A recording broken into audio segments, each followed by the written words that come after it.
si estás dispuesto a transgredir, si estás dispuesto a contrabandear, si estás dispuesto a, digamos, a cobrar comisiones por cada pequeño servicio privado o público, si estás dispuesto a coimear, a sobornar, si estás dispuesto sobre todo a ser estafado o a estafar, a, digamos, entrar en esta rueda infernal de la delincuencia masiva que auspicia el propio Estado y sus burócratas insaciables, puedes entonces tener el derecho a más o menos vivir con lo elemental. Pero lo más grave de todo ello es que la alta burocracia de Estado ha pasado a ser una burocracia depredadora de millones y millones de dólares, saqueando el erario público y raspando la olla, porque ya quedan pocos de los enormes recursos que ostentaron todos estos años y se han convertido entonces en una burocracia rapaz de tal nivel, de tal, digamos, obscenidad, sus robos y sus delitos financieros,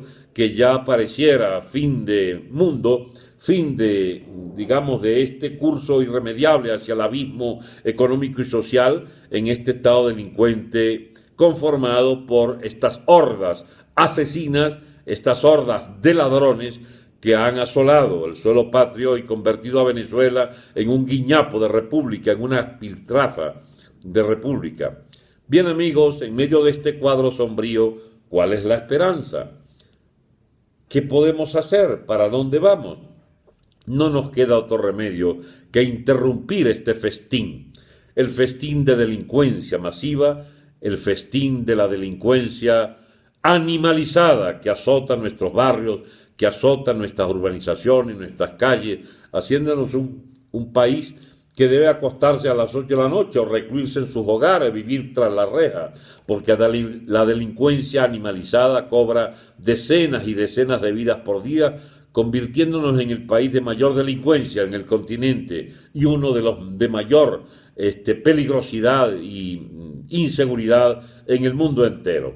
Pues bien, esos males acumulados de muchas décadas, pero sobre todo de estos 15 años, y que han hecho explosión este año y medio del gobierno del idiota Maduro y su coequipero, el señor Diosdado, garantizándole solemnemente la solidaridad militar de las altas cúpulas que se enriquecieron con lo peor que podía imaginarse, el narcotráfico, el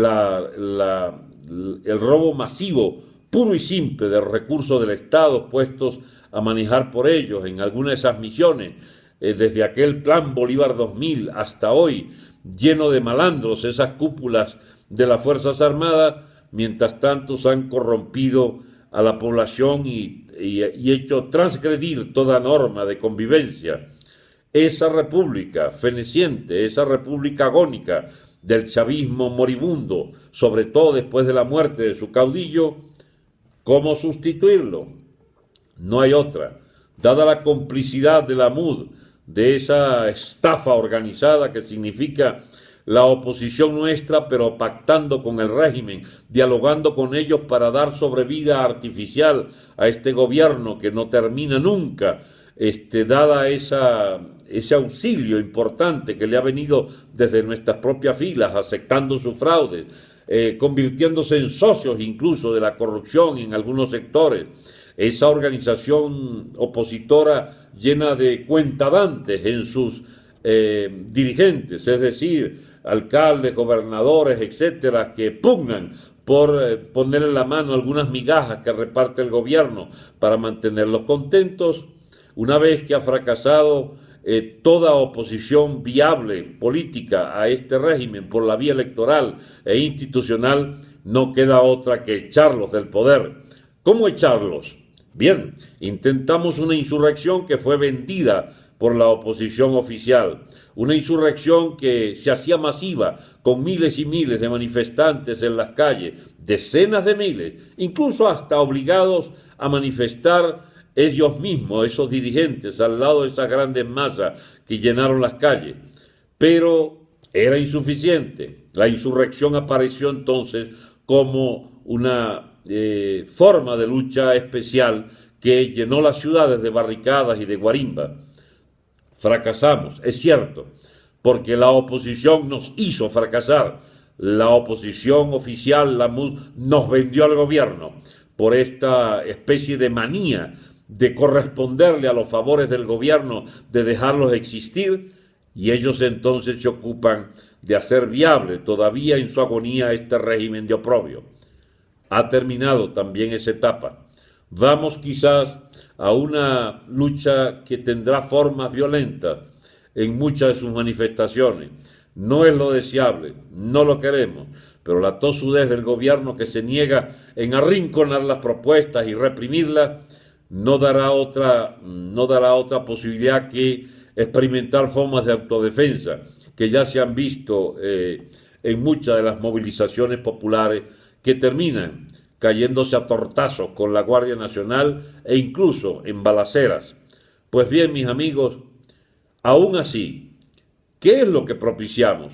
Un alzamiento general sería lo deseable, una insurrección nacional sería lo deseable, pero no tenemos dirección para eso. No hay una organización articulada de las masas populares insurrectas contra este gobierno.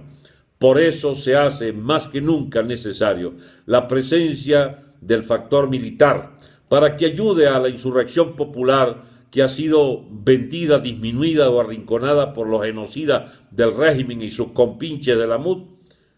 Ese factor militar es innegablemente, vitalmente necesario. Necesitamos el pronunciamiento de las Fuerzas Armadas, que le diga basta a este gobierno de impostores, que le diga basta a este régimen de vendidos al régimen cubano, de títeres del gobierno cubano, que le diga basta a este régimen de corrupción generalizada y de desigualdades sociales crecientes, producto de la miseria colectiva que asoma, digamos, a partir de la destrucción de la moneda, de la destrucción de los ingresos, de la destrucción del valor adquisitivo del salario. La junta militar, cívico-militar, la presencia militar es necesaria en la próxima etapa de transición. El país debe entrar en una situación especial para poner orden, para llevar el régimen venezolano a un estadio superior de civilidad. Necesitamos una transgresión de esta Constitución hecha a la medida de los transgresores, hecha a la medida de los violadores sistemáticos de sus propias leyes. Necesitamos la presencia militar para, conjuntamente con los civiles, reencaminar el país hacia una nueva etapa de reconstrucción de la economía de mercado, de reconstrucción de la autoridad y de las instituciones, de reconstrucción del registro civil mismo, de la identidad de los venezolanos, de nuestra cédula y de nuestro pasaporte. Necesitamos una transición hacia la reconstrucción de la República de Venezuela, hacia la reconstrucción de una democracia auténtica con instituciones fuertes. Por eso, mis amigos, perdonen lo extenso de este mensaje, pero es que no hay otra solución que labrar entre todos, construir entre todos una transición que necesariamente será de fuerza para poner cintura en cintura a el AMPA que está enseñoreada y al AMPA política que ha significado para estos últimos meses del país la calamidad de los asesinatos, de la represión inmisericordia contra nuestros jóvenes y que en definitiva está hermanada con los más grandes actos de latrocinio, con los más grandes actos de corrupción y de estafas contra la fe pública y contra los dineros públicos. Necesitamos esa transición con una junta cívico-militar. Eso es lo que propicio. Y propongo mi nombre, el nombre del almirante Carratú, el nombre de muchos venezolanos que no tengo autorización para dar sus nombres, pero que me imagino muchos de ustedes piensan en cuáles pueden ser. Necesitamos los nombres de venezolanos que han dado, digamos, todos estos años una pelea frontal contra este régimen. No queremos alcahuetas del régimen, no queremos los negociadores, no queremos los dialogadores.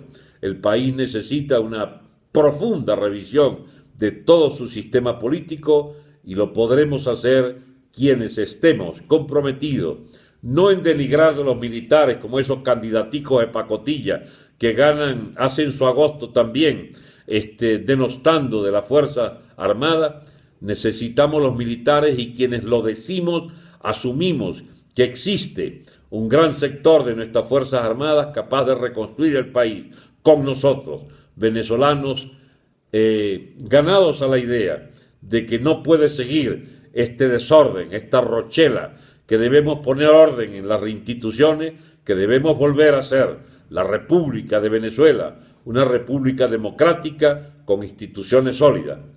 Les habló Alberto Franceschi y este fue mi programa Sentido Común, el número 54. Muchas gracias por oírme.